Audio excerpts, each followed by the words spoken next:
Welcome back to Sleuths Investigate. In this video, I'm going to be covering an unsolved case from November of 1966. It involves a pretty brunette who had just graduated high school and had her hopes and dreams ahead of her. Please let us know what your thoughts are on this case in the comments section below, and don't forget to like and subscribe. Born on September 27, 1947, to Robert and Irene Olkwitz, Diane June Olkwitz was described as a hardworking, sweet, quiet, and generous young lady. She was the second daughter out of 6 children and grew up in a Catholic family. She was very devoted to her Catholic faith. Her family described her as somewhat timid but could be outgoing. In high school, Diane was a part of the Girls Athletic Association and the French Club. She dated a little in high school, but her studies, activities, work, and church were more of her focus. She graduated from Menomonee Falls High School in 1965. After graduation, Diane met and fell in love with a man named Donald, whom the family called Donnie. That same summer, the two became engaged. Donald was also drafted into the Army and left for basic training at Fort Hood, Texas. Diane decided to move out of her childhood home into an apartment with her brother's girlfriend. She also got hired on at Kenworth Manufacturing as a receptionist. With Donald being absent for an unknown amount of time, Diane decided to take on a second job at the Dutchland Dairy restaurant. She also signed up for swimming lessons and knitting classes. She was determined to work and keep busy until Donald returned home so the two could get married. Sadly, that day would never come. Thursday, November 3rd, 1966, people were tuning into their radio stations and listening to the #1 hit, Last Train to Clarksville by the Monkees. The new box office hit in theaters was the movie The Professionals, and thousands of troops were being deployed to Vietnam and surrounding countries. In a very chilly Menomonee Falls, Wisconsin, Diane was hard at work at Kenworth Manufacturing by 8 a.m. At 3:30 p.m., all of the employees aside from Diane had left work for the day. She usually stayed at her desk to take phone calls or accept deliveries until about 4:30 p.m. and would normally pick up her best friend, Mrs. Zimmer, so the pair could drive home together. Mrs. Zimmer realized Diane was abnormally late that day, and it was unlike Diane to not call if she was running behind. Concerned for her friend, Mrs. Zimmer headed to the plant with her boss's wife to investigate. When the ladies arrived around 5 p.m., they spotted Diane's car in the parking lot. They peeked in the plant windows and seen Diane's purse atop the desk, and her coat was still hanging up. They realized the doors were locked and became increasingly worried when Diane didn't answer when they called out for her. Mrs. Zimmer remembered that Dennis, Diane's older brother, worked at the Wilson Welding Company, which was a short distance from Kenworth Manufacturing. After explaining to Dennis about Diane's abnormal absence, the three went out to the parking lot and seen the plant foreman had came back to work on some reports. The trio explained to him they couldn't find Diane and was wondering if he could unlock one of the plant doors.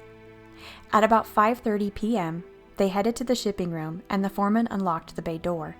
There, they made the gruesome discovery of Diane's lifeless body laying face down in a pool of blood.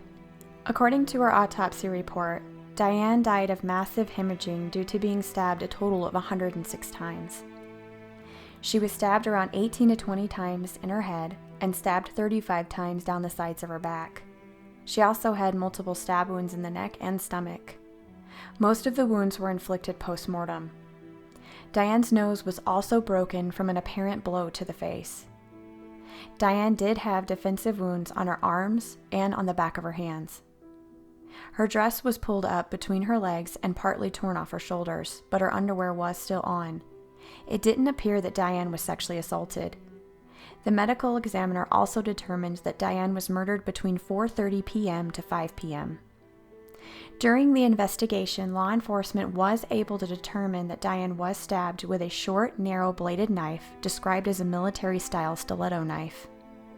There were nearly 100 items found near the crime scene. Some of the items that were sent to the FBI included the knife and 3 wine bottles that appeared to have bloody fingerprints on them. It was also noted in the investigation there were fresh tire tracks found in the parking lot of the factory. Agents on Diane's case completed around 500 interviews and eventually excluded 6 strong potential suspects. The first suspect was the employer's son, who had an infatuation with Diane. He was very persistent in dating her.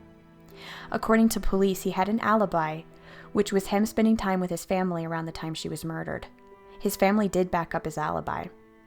The other suspect was 23-year-old Michael Lee Harrington. He was wanted for the attempted murder of Kathleen Dreyer. Kathleen was walking to school on the morning of November 11th when Harrington jumped out of an alley, attacking her with a stiletto-style knife. It was noted he dragged her into the alley and stabbed her in the back. Kathleen did fight back and screamed, which scared him off. A crossing guard was alerted by her screams and witnessed Harrington jump into his dark 1957 Chevrolet and race away from the scene. Through the investigation, law enforcement tracked down his car at a nearby gas station. While in questioning, he confessed to killing 10-year-old Julia Beckwith on September 4th, and he also confessed to killing 18-year-old Cheryl Thompson on October 17th. Harrington was questioned on Diane's death, and he denied having any involvement. Nearly 3 decades after Diane's death, the FBI created a DNA profile from the evidence found at the crime scene, and it was entered into CODIS. They excluded all of their potential suspects, including the plant employer's son. Today, there's around 3,000 pages of discovery in Diane's case, and tips still flood in yearly. Sadly, on February 16, 1968, Donnie, Diane's love, was killed in action by a mortar strike in South Vietnam. Many of Diane's immediate family members have also passed away, never getting to see her case closed. This past November 3, 2019, marked 53 years since 19-year-old Diane was brutally murdered in the quiet town of Menomonee Falls, Wisconsin.